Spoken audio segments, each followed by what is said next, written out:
రాత్రి 12:30కు వారెంట్ లేకుండా గుండాలు ఉతికే పెద్ద పోలీస్ మాబ్ గ్యాంగ్ 2 విడతలలో వచ్చి అరెస్ట్ చేసి నల్లకుంట పోలీస్ స్టేషన్కు తీసుకొని పోయిండు. మార్వాడి ఏదైతే పెట్టుబడిదారు వర్గాలు, గుజరాతీ పెట్టుబడిదారు వర్గాలు అందరూ కలిసి నిన్న డీజీపీ దగ్గర పోయిన తర్వాత ఈ పరిణామాలు దారి తీసినాయి. అక్కడ ఏదైతే మోండా మార్కెట్లో ఇన్సిడెంట్ జరిగిన కాడ కొట్టినోళ్ళను మాత్రం అరెస్ట్ చేయలే ఇప్పటిదాకా.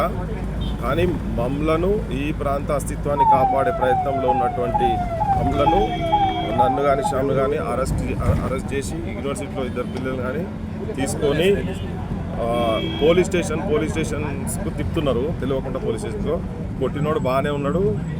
తెలంగాణలో 1000 రూపాయలు 2 రూపాయలకు తాగి పంటరు అన్నోళ్ళు బాగానే ఉన్నారు. తెలంగాణ ప్రజలను రజాకారులు అన్నోడు బాగానే ఉన్నాడు. తెలంగాణ ప్రజలు ఊంచితే తినేటోళ్ళు అన్నోళ్ళు కూడా బాగానే ఉన్నారు. కానీ మమ్మల్ని మాత్రం పోలీస్ స్టేషన్ తిప్పుతున్నాడు రేవంత్ రెడ్డి. ఆంధ్ర పాలకులు కూడా ఇట్లనే చేసిండ్రు.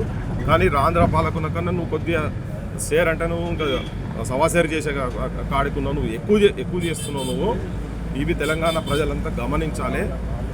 ఈ ముఖ్యమంత్రి ఆంధ్ర వాళ్ళ దగ్గర చెప్పులు మోసిన ముఖ్యమంత్రి ఇప్పుడు ఉత్తర హిందుస్థాన్కి వెళ్ళి వచ్చినటువంటి మార్వాడి వాళ్ళు ఇక్కడైతే దోపిడీ చేస్తుండ్రో, దోపిడీ చేసేటోళ్ళ గురించి మాట్లాడు. వాళ్ళు గుజరాత్ వాళ్ళు కావచ్చు, వాళ్ళ పైసలకు అమ్ముడు పోయి మమ్మల్ని ఇట్లా తెలంగాణ ప్రజలు ఇట్లా రోడ్ల మీద తెలంగాణ ఆకాంక్షలు తిరిగేటోళ్ళని రోడ్ల మీద తిప్పుతున్నాడు. ఇది ప్రజలు గమనించాలి.